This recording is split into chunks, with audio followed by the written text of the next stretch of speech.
So now Matt and I are both going to cover the next two fire making methods, the hand drill and the mouth drill. Focusing primarily on the hand drill. So these are the next two fire making methods.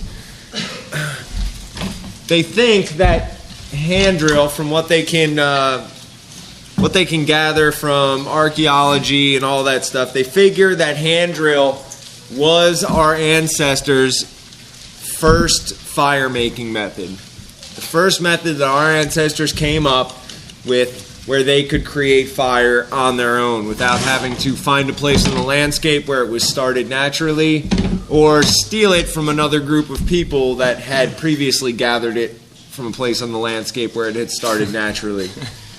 You know, something that always astounds me, people always say that, oh man, it's amazing that somebody, invented a car or invented a computer.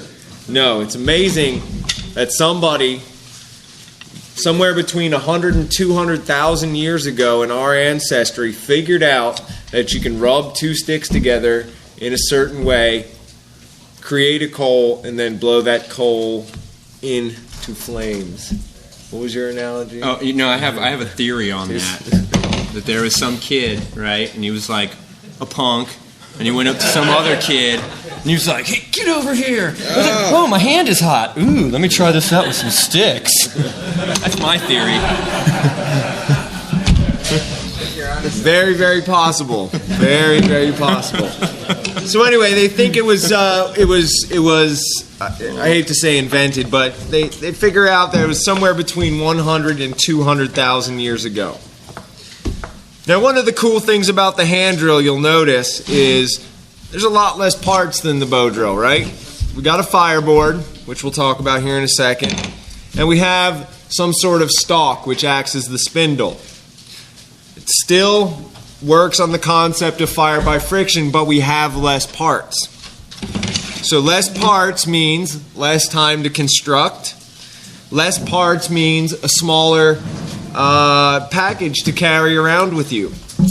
However, I will tell you this, that the bow drill, at least for the majority of people, is way, way easier to become proficient at than the hand drill. Most people look at the hand drill, they see it on TV, they see it in a movie, something like that, and they say, oh man, that's got to be really easy. Anybody can do that. It's just spinning a stick between your hands. No, not the case at all. The hand drill, my belief, requires a lot more diligent, focused practice than the bow drill does. There's a woman who used to teach hand drill here at the Tracker School who was an absolute hand drill goddess. Amazing with a hand drill. Could get a hand drill going when nobody else could. And it took her, when she first started, about 6 months of diligent practice before she was able to get her first coal with it and blow that coal up into tinder bundles. So, do not let these simple looks fool you. This is a very technique and form oriented fire making method, as they all are, but this one, the bow drill, sometimes you can get away with a little bit. With the hand drill, it requires precision, definitely. So, when we think of the hand drill, all we pretty much have is we have a woody stalk plant. We have a very limited list up there. Typically, things with pithy centers are going to work your best. Your mullein, your goldenrod, your horseweed. However, you can do it as well with actual tree parts, tree branches. However, it is significantly harder, I'll tell you that. And the fireboard is generally just a miniature version of your bow drill fireboard. The same rules apply. For starting out, you want that nice smooth top, you want that nice smooth bottom, those nice 90-degree edges. Typically, you want your hand drill fireboard to be around 3/8 of an inch thick. 3/8 of an inch thick for your fireboard, and any good bow drill wood will work for your fireboard. Also, bigger versions of your hand drill stalks will also work. Everybody knows, you may have seen a patch of mullein growing, and anywhere where there's a lot of mullein growing, there's small mullein growing right alongside some humongous mullein. You can use the base of some of those bigger mulleins as a fireboard.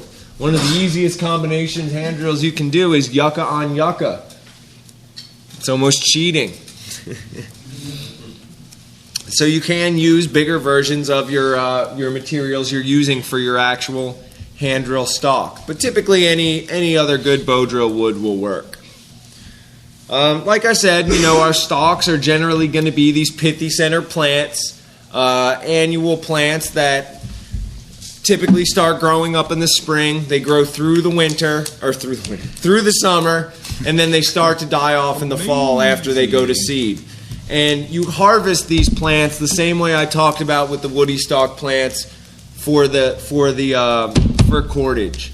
You really want to wait until they die off. You can harvest them right after they die, but typically what happens is if you harvest them and there's still a lot of moisture in them, and you cut them and you dry them somewhere, they're going to tend to warp a lot more, as opposed to if you just leave them until they're fully died off and 90% of the moisture has disappeared out of them. Plus, when you do that, you give the seeds time to drop from the stalk. Definitely. So if you wait, you're helping propagate next year's crop of hand drill stalks. I think I definitely forgot to mention that with the woody stalk plants in the cordage lecture. But being that we're caretakers of the earth, we want to help that. Did I mention that? Okay. Remember, we want to help these plants out. They're helping us. Let's help them out by helping spread their seeds a little bit. So what we're going to do is we're going to go into a patch of plants, goldenrod, horseweed, whatever, and we want to select some hand drill stalks. And typically, some of these plants grow anywhere from 2 to 5 to 6 feet sometimes. But typically, because of, plants competing for sunlight, the way they grow, not all of them are going to be absolutely perfectly straight. So we go in and we cut these plants as close to the ground as possible. And then we also cut off the absolute top where it's really thin or there's a lot of branches. So we're left with a bunch of stalks, that can range anywhere from a foot to, let's say, 4 feet. Now typically in that section you have left, you want to have your hand drill spindle, you want it to be as straight as possible. So within that section you have left, there's a really, probably almost 100% chance that the whole thing is not going to be straight enough to use for hand drill. So you're going to need to really take a look at the stalk, check it out, and pick out the straightest section. What I like to do is I'll actually take it and I'll spin it in my fingers and really look at it from all angles, because I really want to analyze and pick out the straightest section, because I want to leave myself with as long a stalk as possible. So I'll do that and I'll say, this stalk is pretty much straight from this point on, and this kind of end goes bloop and curves off to the side. What does it go? Bloop. Yep. So I want to remove that. Now, these stalks are typically kind of brittle. They have a tough outer skin and they kind of have a pithy center. If I were just to break it, chances are I'm going to crack a good portion of the stalk and I'm going to lose even more.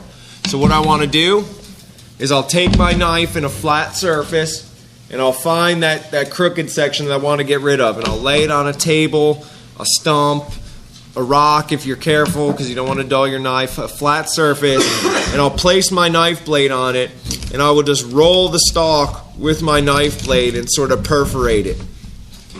You can also do this with stone shards, anything like that. Then by just perforating it a little bit, it snaps right off. I didn't damage the rest of the stalk. So now I've got this really straight section that I want to use for a handhold. However, there are... Hand drill, sorry. Typically, these hand drill stalks will have all sorts of kind of little nubbies on it from old branches. They'll be kind of rough and stuff like that. Now that will be murder on your hands. So you want to take a minute to really smooth out any of your stalks. So what I like to do is I'll take my Joe Beardsley knife. There's a plug for Joe. I'll take my knife, and instead of using the blade, because this can kind of dull the blade, I'll use one of the back edges of the back of the blade. And I'll just take in short strokes here, and I'll just scrape off any of the little nubbies. Now you got to be real careful with this because your blade is facing up. You want to remember all your knife safety rules. So I'll just take a minute to go around the diameter of the stalk from the bottom to the top.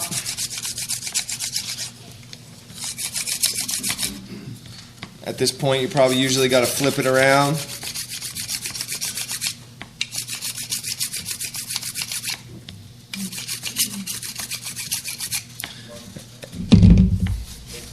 Doesn't matter, either direction you want to go, but you usually got to be careful towards the top because the top is going to be skinnier than the bottom and it can be weaker. So after I think I got the whole thing, I'll just take a minute to run my hands over it.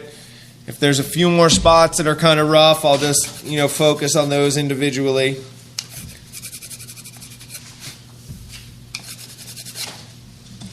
Voila! We're done with the spindle. A lot less work than the bow drill, right? Exactly. Typically what we're looking for as far as length on a hand drill stalk, and this is for your ideal range, is 1.5 to 3 feet. The Tracker School record is 2.5 to 3 inches. My personal best is somewhere between 4 and 5. It's about the same for me. Yeah. About 4 or 5 inches. So as you become more proficient with this skill, you can really shorten that length. But 1.5 to 3 feet is going to be the easiest. It gives you a lot of spindle to work with. You can build up a lot of heat and downward pressure with a spindle that size. When you're first learning, I would stick with the 1.5 feet. Yeah. Much easier than anything. And people always ask me, well, how come not taller? Then you could stand and get over. These plants typically aren't that stout. And when you have a really long stalk and you're about halfway down and you're spinning it, this end is whipping around wildly. And it's either smacking you in the face, and if it's not smacking you in the face, it is robbing all your energy because this thing is spinning wildly up here, and your energy is no longer focused down in the fireboard. Your energy is all going out all over the place up here. Also, they flex. So if you have a really long section and it's flexing, then your downward pressure is not going as far because it's not going into the board. It's just going into the stalk rather than the board.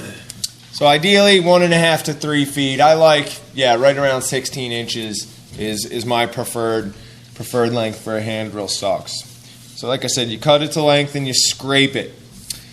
So Maddie's going to talk to you real quick about the fireboard and things you do there. So for your fireboard, like he said, you want to get any type of good bow drill wood, or you can use a piece of a stalk.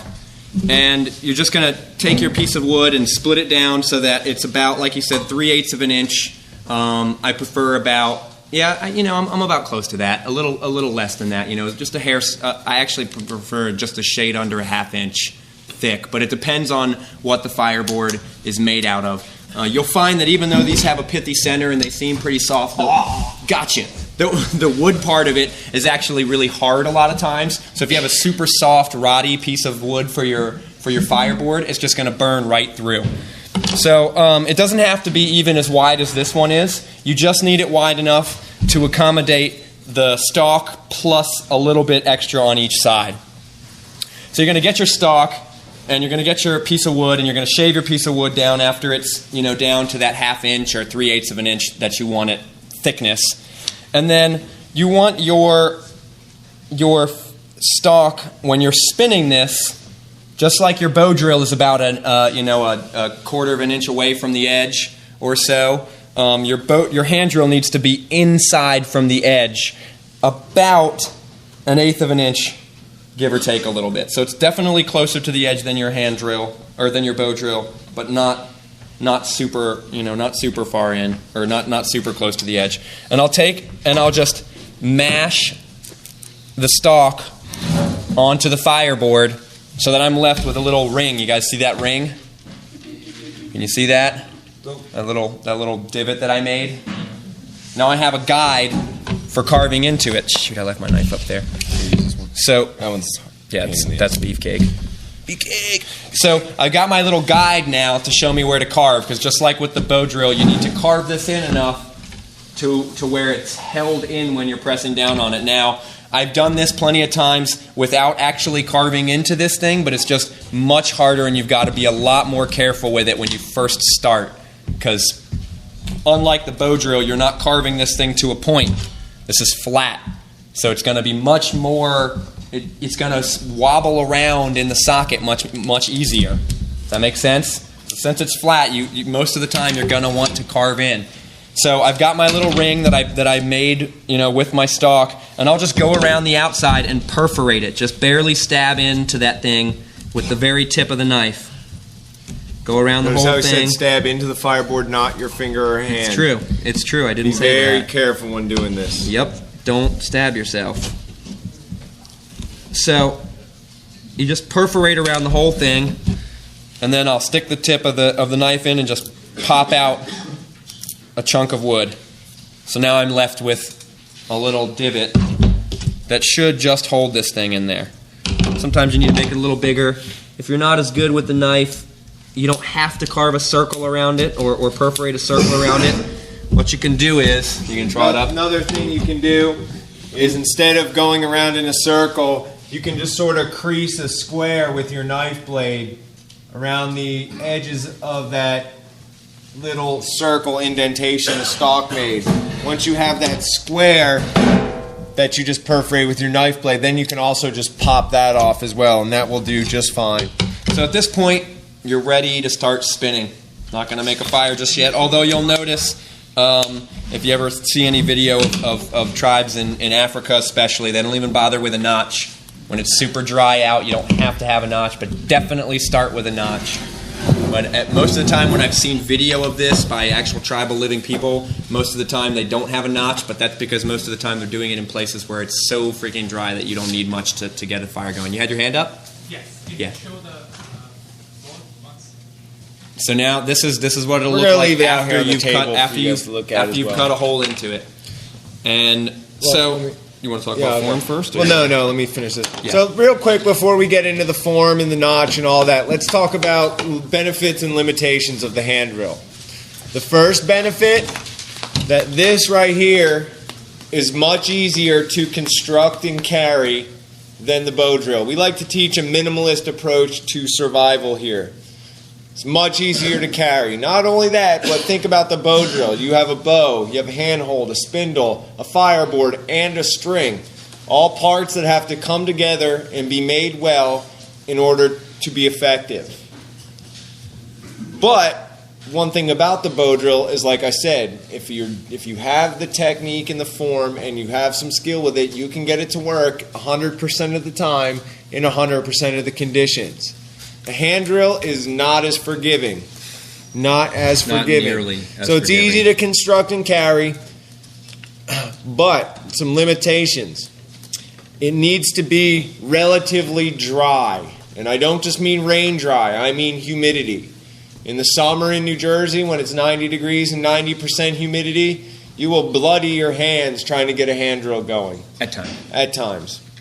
Because think about the materials we're working with, and it's not so much the fireboard. We're working with pithy stalk plants that just suck moisture right out of the air as soon as there's any around.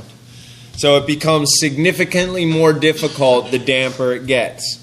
Not only that, another limitation of the hand drill is it produces a very small coal. You're lucky with those bow drill coals, those big Rhode Island Reds as we call them, that'll burn for a long time. Did you? A hand drill coal, you have to be very, very delicate with, and you're looking at significantly less of a burn time with that. So from the time that you crank that coal out to the time you get it into a tinder bundle is significantly shorter. Another thing about hand drills is they're typically only seasonally available.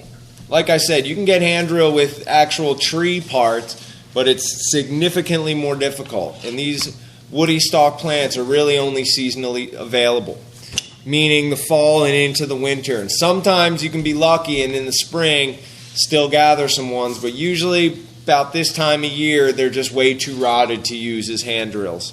So you'd have to wait until the following year. So that should be a tip right there. If you want to gather hand drills, gather enough in the fall and early winter to make it all the way through to the next fall. And then the one limitation, the practice. The practice, the technique, and the form. We should know by now that in any survival situation, we want to avoid injury at any cost. And hand drill is one of those things that will make your hands bleed at times. even if you have practice with it, even if you're proficient at it, there's always room for blisters. There's always room for calluses. There's always room for calluses with blisters underneath them. Wrap your brain around that one. So you can hurt your hands, and that's something you are going to encounter if you work this skill regularly. If you look at any of our hands up here, we all have nice calluses in certain spots on our hands. Cool thing about the calluses is that you can track how you're doing your form. Sometimes when you're doing some of these skills, you get so focused on the coal, on the process of making it, that you're not paying attention to your form as much. And I'll tell you by looking at Tommy's hands that he tends to use the middle of his hand pretty well, and I use the bottom, or the bottom being when my hands are like this portion of my hand. So you can tell from those calluses how you're using your hands, and then you can use that to say, oh, well, maybe I'll try to put pressure with a different part of my hand. Of course, then my dad will say something like, well, grandfather said rude. If you're doing hand drill right, you won't get any blisters or calluses. Thanks, Tom. Yeah, you know, when I was a little kid and I used to do something that pissed my dad off, he'd look at me and say, you know, you're acting like a city boy right now. Still traumatized to this day by that. Anyway, so let's get into the technique and form. Now, the first thing I want to cover, we are going to hold the fireboard in place with a clamp up here, just to make it easier. However, there are a couple ways of holding the handhold fireboard. I'll hop up here on the table. Let me see the fireboard real quick. Let's talk about securing the fireboard first. A method you can do is just like with the bow drill. You can be on one knee, securing it with your foot, and you can be drilling down like this. Be careful of your face with this one. This is quite an effective method. It allows your body to be over top of it. Now, one thing about the hand drill is there is technically a little bit more muscles involved with certain technique with the hand drill than with the bow drill. Like this method here, I can use my body to generate a lot of downward pressure. However, my preferred method for hand drill is I like to sit like this, secure the fireboard in place with my right foot, and do it this way. Now, when you do hand drill this way, now I don't have the luxury of my body. I'll turn this way. I don't have the luxury of my body providing that downward pressure, so I need to use my forearms and my triceps to do so. And the good thing about that fact is that different people have different bodies, and different people are going to be comfortable with different things. So Tommy prefers that method. I prefer the first method that he had. Unlike the bow drill, where you have all these parts that need to come together and you need your form to be very consistent. One, if your foot's not close enough to the socket, or you don't have the square going, then it's not going to be right. Whereas with the hand drill, there's a little bit more leeway. If you're a little bit out of place, if you're on a slope, it's a little more adaptable to the conditions, so to speak. So with your bow drill, your form has to be one way for you to get it correctly. Whereas with the hand drill, you have a little bit of leeway if you're more comfortable in one position or another. Another thing you can do if you're by yourself, it's always good when we practice hand drill, and we're going to have you guys practicing hand drill in groups of threes. Because it's always good to sort of watch each other and critique each other. As you can have your homie hold it for you. Hold it in place. And you can sit cross-legged. You can be up on two knees. Whatever. Like Maddie said, just as long as your arms and your hands are doing the right thing, it doesn't really matter where your body is. And just like with the bow drill, it's crucial that this handhold remains motionless. Because if the fireboard's moving around, no dust is ever going to have a chance to fill that notch and turn into a coal. So whatever way you can secure this sucker right here, do so. And also remember, any part of any of these fire making methods, if you don't have it being held down solidly at the point of contact, then you're just wasting energy. If this thing is spinning around a little bit or rocking up and down or anything like that, it's going to make it significantly more difficult for you to get a coal. So now let's. Next part of the form, or you got it? I'll do that, and then you want to do. No, whatever. Okay, I'll go. Tag. We're normally more organized. We're all flustered. It's not that we're not organized. So, all right. So when you practice this, when you get home and practice this, don't beat yourself up and do this all the time, every day. Well, 1 to 2 minutes, 2 to 5 minutes a day.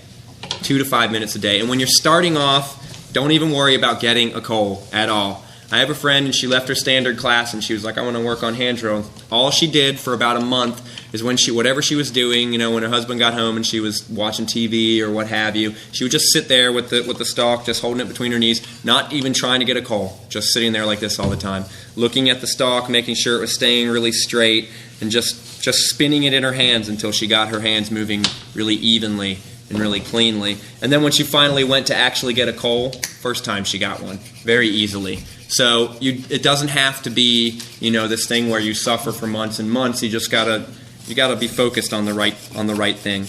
So as you're doing this, you want to start with your hands in this position. You don't want to start with the stalk where your hands are together like a praying position. You just start with your fingertips of one hand at the base of your other hand.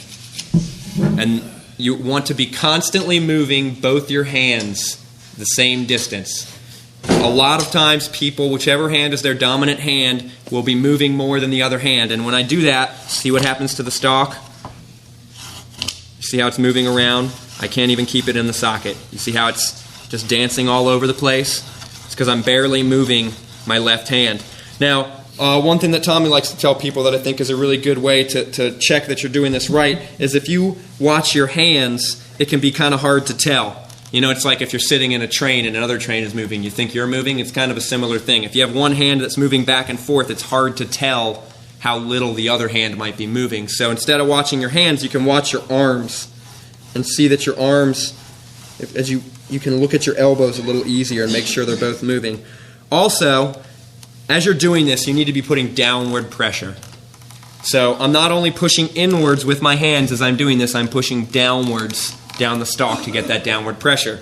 As my hands go down the stalk, I can watch the top of the stalk. And if I see it's moving back and forth a lot, I can say, oh, you know what, I'm not moving one of my hands enough. And then and if this thing is perfectly straight, which this one is not, and your arms are both moving at the same speed, or the same distance, then the top of this thing is going to be just spinning perfectly, and it won't be whipping around, moving back and forth, or anything like that. So you grab your stalk, you place it on the fireboard, and again, you're pushing inwards and downwards. Now, it definitely takes a little bit of muscle, but it's not like hardcore, serious muscle. I was doing a thing with some kids, and I hadn't been practicing bow drill. I've been just doing hand drill all the time to light my fires in my shelter, and I had to do this teaching gig, and I went, and I couldn't get a hand drill coal, or couldn't get a bow drill coal for these kids. And I was like, well, I got to show them some sort of fire. And I pulled out a hand drill stalk and just got a coal like that. And then 10 minutes later, when I'm like, okay, you guys try, they're all like, this bow drill's hard. Give me the hand drill. And they were actually somewhat decent at it. They were actually able to get smoke. And you're talking about like 8 to 10-year-old kids, not a lot of muscle. So if you have the coordination, if you have the right form, it's definitely doable. You don't have to be super muscular. Yes. My hands are pressing together like, oh, crush your skull. Only there's no skull there to crush. But your hands are pushing inwards and downwards at the same time, which they're not mutually exclusive. If I'm leaning on this a little bit with my body and pressing inwards with my hands, I'm creating downward pressure with my body, and I don't have to use my arms. Does that make sense? So that inward pressure is also downward pressure at the same time if you're leaning downwards. Does that make sense? And a good way to know if you're not putting downward pressure, you'll know immediately because it'll just do that. You think you're doing it right and it'll just pop out because you're not putting any downward pressure. So what I like to do when I first started off, I angled my hands downward, and for some reason that just helped me to get that downward pressure. I don't know why it helped. I just know that helped for me. So you want to grab the stalk, you want to start at the top, and you're just going to work your way down the stalk until you get to the bottom. And then you just stop, grab it at the top again, work your way down. You want as quick a transition from the bottom to the top. Yep. You want a quick transition from the bottom to the top, like he said, but you don't got to like rush and screw it up, by rushing too much. And once you get it to where it's just burning a little bit, then you want to carve your notch. You want to talk about the notch carving, or? Go ahead. So now You're on a roll. now he's upset at me. I'm not upset I'm at you. kidding. So, unlike your bow drill, it doesn't necessarily have to go all the way into the center, but you definitely want to have the same type of dimensions for the hand drill notch as you do with the bow drill notch. So, since it doesn't necessarily, not always, have to go as far into the center, you have even more leeway to start off with a smaller notch so you don't screw it up. Because the hand drill notch is less forgiving if it's too large. If your hand drill notch is too large, it's even worse than too large of a bow drill notch.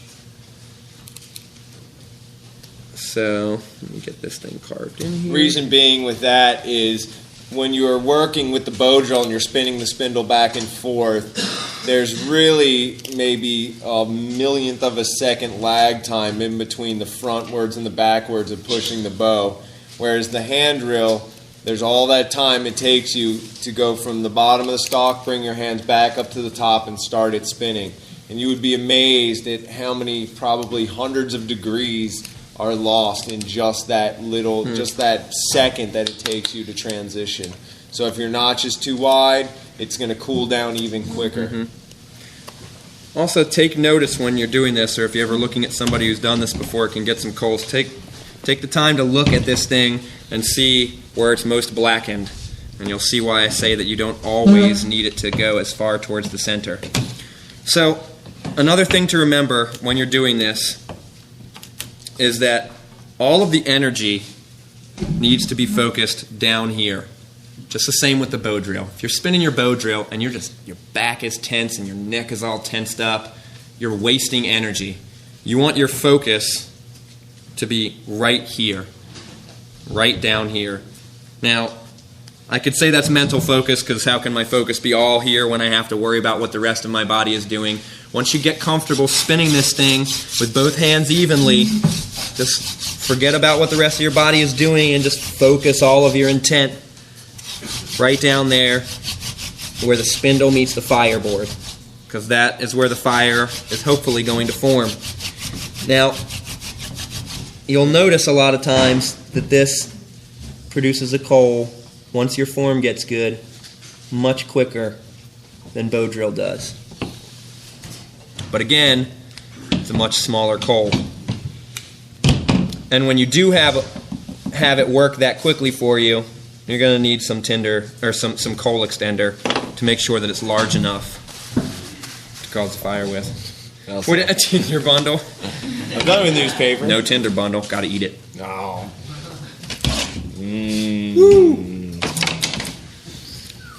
Tasty. So let's go over. That was better than last time where I accidentally inhaled it. That sucked. Go for it. So now, like Maddie said, you know, Fruity. when you're spinning the hand drill, really be cognizant of the fact that you want both hands to be working equally. You know, and like he said, it's usually the dominant hand, but something I found that it doesn't matter if you're right or left-handed, it's always the left hand that's dead. People will be spinning it, you know, and saying, why is this not working for me? Because they're not moving their left hand, you know, nearly as much as they need to. So like he said, really focus on your elbows. Remember, we start at the top. Another very important thing, and the reason why when you start this off, when you guys are practicing, work on moving your hands slow, because I want to conserve my energy. I want to go from the fingertips on my right hand and the heel of my left hand. One transition is all the way, as much of my hands to the opposite. Everyone understand that? A lot of people do hand drill at first and they go like this. It's not efficient. You have all this room to work with. It's just like your bow drill string. I see a lot of you guys, you're bow drilling and you're using only this much of your bow drill string when you can use the whole thing. So when you're first starting out, there's still enough room. When you're first starting out, you know, you always want to start out, you start at the top, you go to the bottom, and you come back up, you remove your hands, and you come back up to the top. But like I said with the bow drill, an issue with that is it gives a lot of time for your coal to cool down, or your dust to cool down. So there are a few advanced techniques, and Maddie explains the advanced techniques the best. It's called floating. So remember how with this one, with the regular one, you start at the bottom, or you can start at the top and go down to the bottom and come up.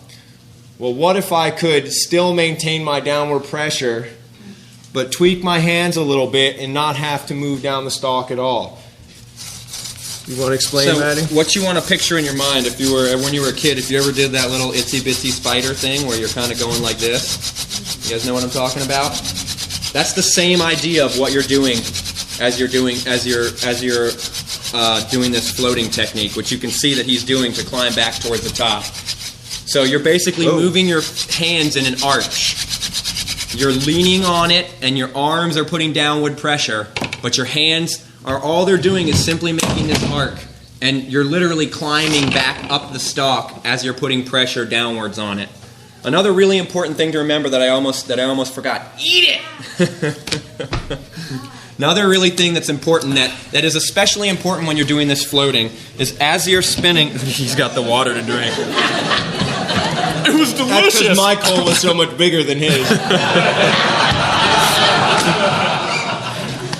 One thing that's especially important as you're doing this is that, and this makes a huge difference. When I was first doing hand drill, I would practice, pretty much every day, and I started to get this pain, which was my bones were bruised. My bones were bruised in all of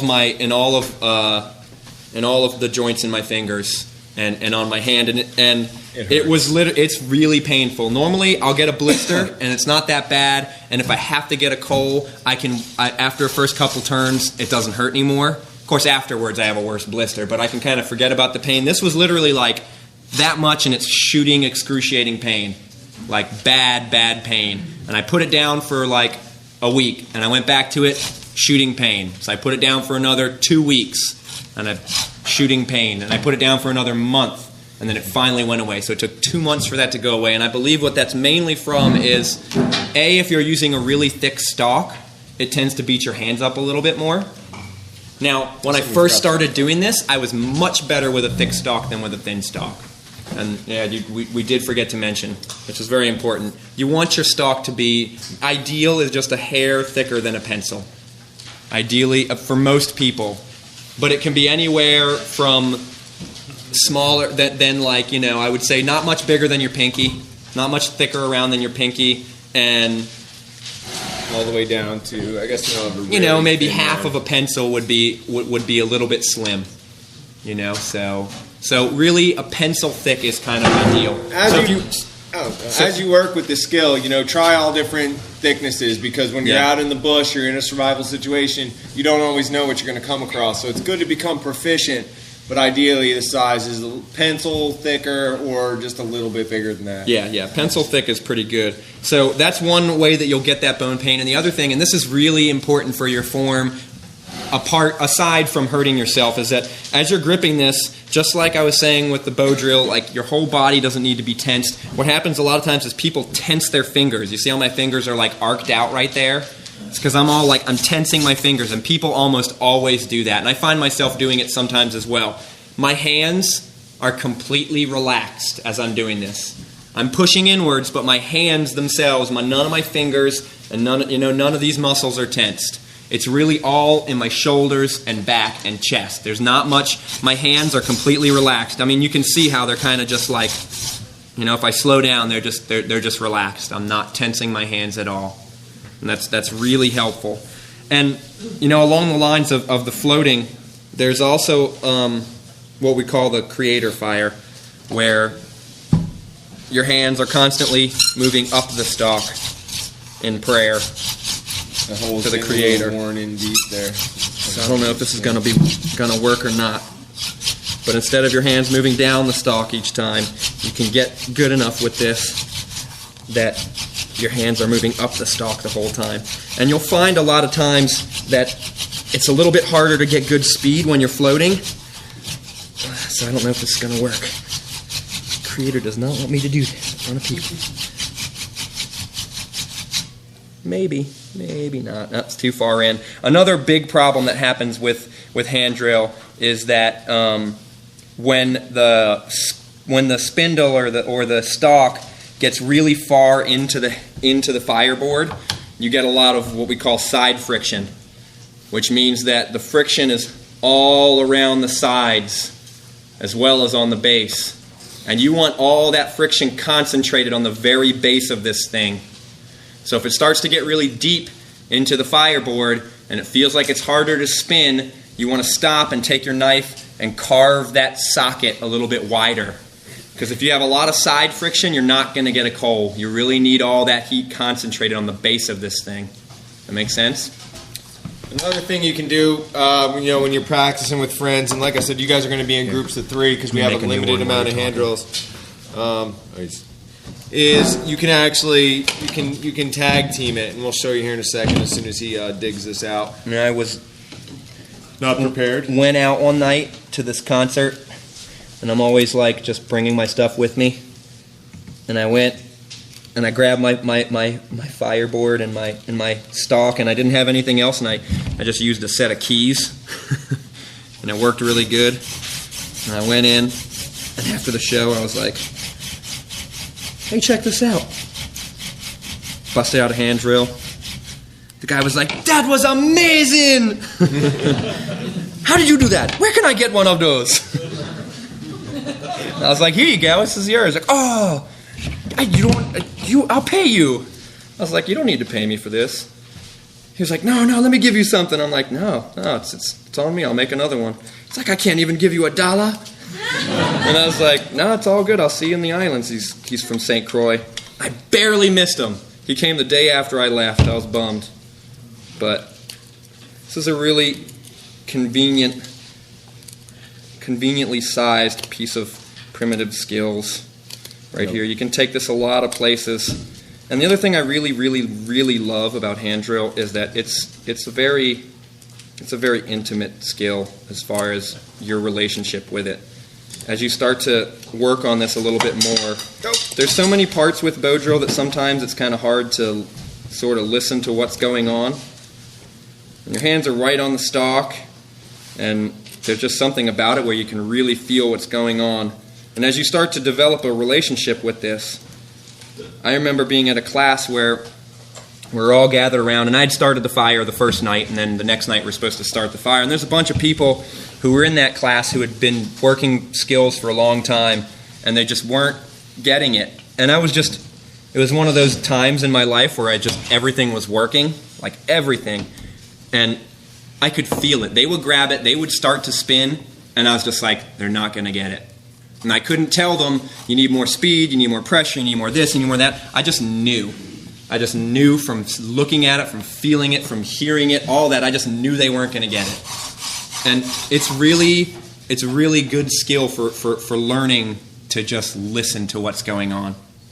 So another thing you can do is, like I said, you guys are going to be practicing in groups of 3s, and when you get home, if you want to get somebody else into these skills, it's really good to work with a partner, because that way both of you or all 3 of you are getting practice, but no single one of you is really stressing out your hands a lot. So you can always partner up. So how this works is I'll take a turn and go down the stalk, and then typically what would be happening is, if we didn't have these clamps, Maddie would be holding the fireboard. I would take a turn down the stalk. Let's just do that. Yeah, okay, we'll show you that way. So I'm going to take a turn down the stalk, then I'm going to hold the fireboard, and he's going to take a turn, and we're just going to rotate. Ready? Yep. And obviously if you have 3 or more people doing this, it's even less lag time between each time down the stalk, because the third person can be holding the fireboard while the other person is spinning. And you'll notice as we're doing this that each time we grab it, we kind of spend a lot of time at the top. Force a habit. Generally speaking, most people. Go. No, wait. Well, you get now. Nope, go for it. Go. Generally speaking, like I was saying, it's harder to get the speed for the floating a lot of times. So what I'll do, I notice Tommy does this a lot, is spend a minute doing the floating technique at the top of the stalk till you build up the dust, and then when you need that speed burst, then you move down the stalk. And that generally tends to help, and it's a good way to practice the floating. Because that way you have the... Oh, mystery got to eat one. That way... Oh, there we go. Oh, perfect. That way you can practice the floating, and you still get the gratification of having a fire to blow into flame at the end of it all.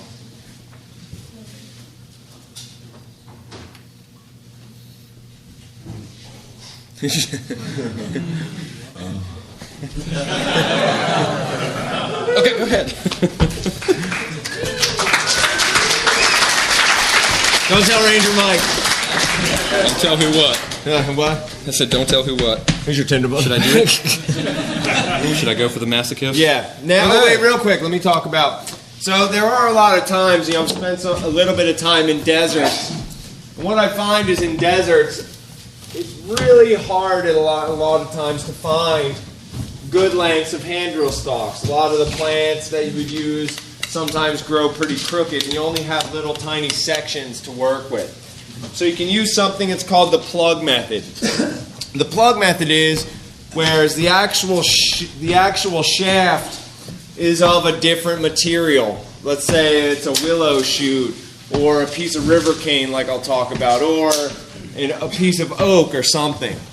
And then what I do is I would actually take short sections of hand drill material, if that's all I could find, and I could, for instance, let's say this blue is my hardwood shaft. I can splice on, and this is where another place where cordage comes in, and I'm drawing the expanded view. And I would take some cordage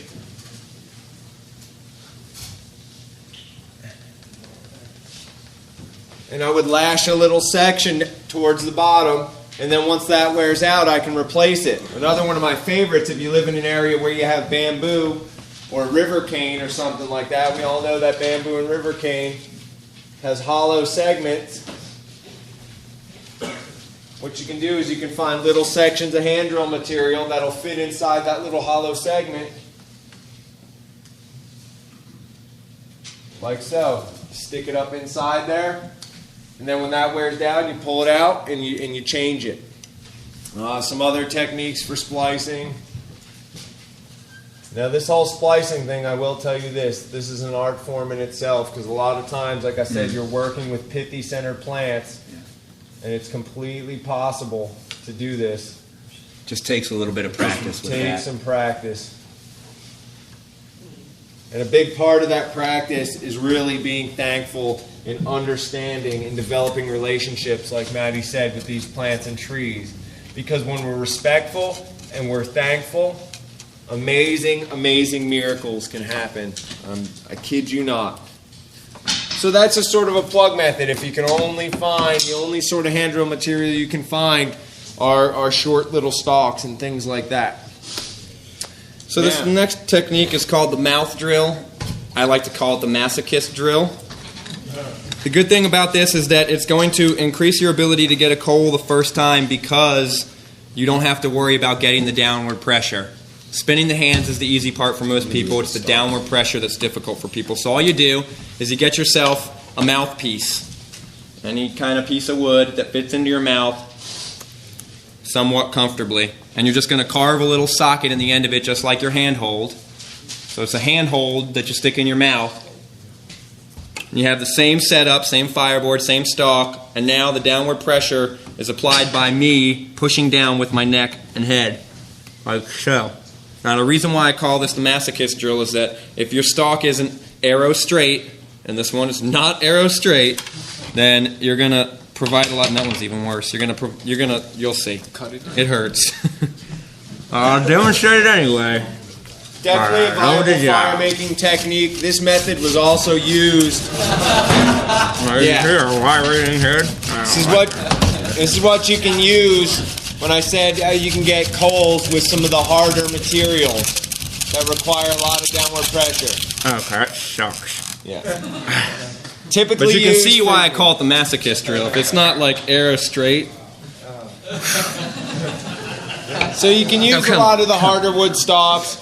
There's typically another apparatus associated with this where a mouthpiece which is well carved and fits well and is of a good material is used in combination with a small bow and a bone point, and you can actually do a lot of scrimshaw and drilling with. But it's definitely a fire-making method as well, meant to be used, like he said, arrow straight, and used really only with materials that are too hard to get a traditional hand drill with. There, you got it. That's like the first time I've actually suffered through all of that. Normally I show people for a second and then it's just like, So real quick, I just want to get a couple practice tips with the hand drill. Less is definitely more. Less is definitely more. It's much better to practice for anywhere from 2 to 5 minutes a day than work at it for a half hour until your hands hurt and then not be able to work on it for 3 or 4 days while your hands heal.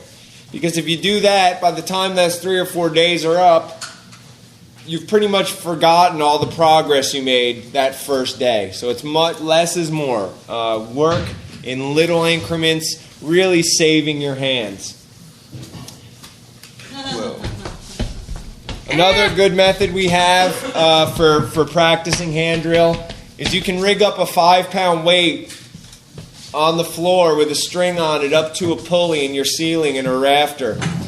And out of that pulley you can attach that rope to the top of a wood spindle of some kind. And then you can really practice with the stalk in between your hands and using it like this to pick and pull that weight off the ground.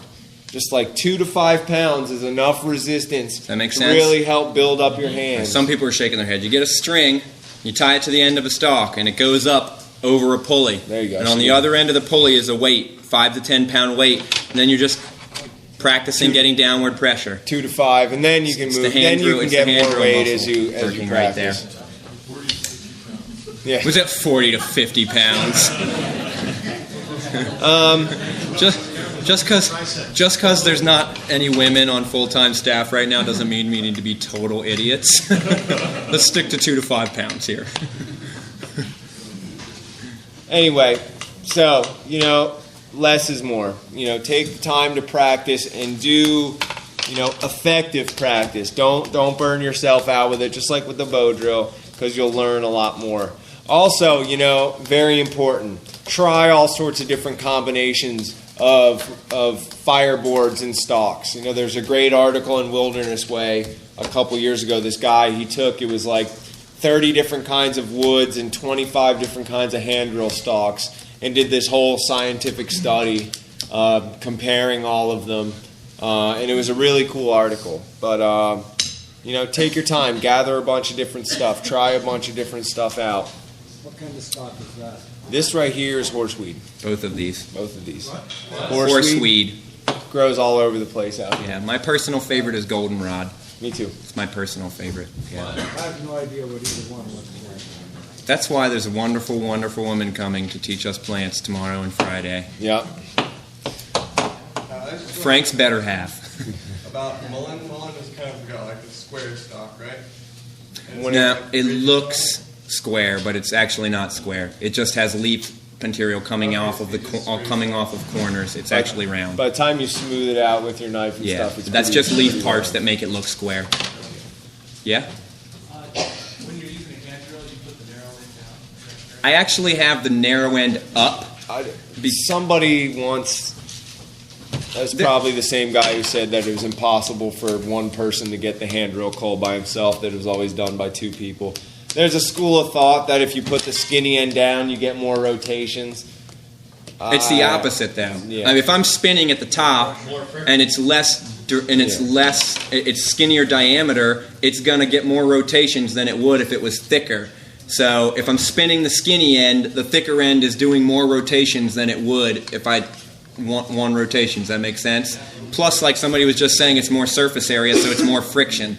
At the first hand drill call I got was with the skinny end down, but let me tell you, it's a hell of a lot easier when I flipped it over. So, I just want to get it. yeah. You said something about if the spindle goes down in the socket too deep. Yeah, yeah. You go in and scrape the socket, or do you? The socket. You don't narrow the spindle. No, because since it's got a pithy center, as you remove more and more wood, you make that weaker. And if this starts to break, if you're ever doing this and you notice that the bottom is breaking, carve it way away from that, because any little crack that's in there it's gonna ruin you. You're not gonna be able to get a coal. And the only time I would ever scrape is sometimes you'll be spinning. If you're spinning and you notice that the dust is getting tossed in a little circle that's wider than your socket, it means you have little frilly things hanging off the edge. That's the only time I ever scrape this down, is if there's the very outer bark sometimes gets frayed and will just be kind of like frayed off to the sides and it's just whipping dust all over the place. But now I always carve the socket out more rather than this down more. Once you break the surface of these stalks, it gets really soft really quick. And if you carve down that bottom, and I've done it before, you'll be spinning away, and all of a sudden the bottom will just disintegrate, and then you gotta recut everything. So what you guys are gonna do? You're going to be on workshop for a little while till Maddie gets back up and talks about sign tracking. I want you guys to get in a triumvirate. These are also cursed. They only work on the school premises. Yes, please. Take them home. Bad things will happen, and you'll never get a coal with them. So go out. You guys should take turns carving a fireboard. Come up here and select a stalk with 2 other people and have some fun with it. We'll leave these examples up here for you guys to look at.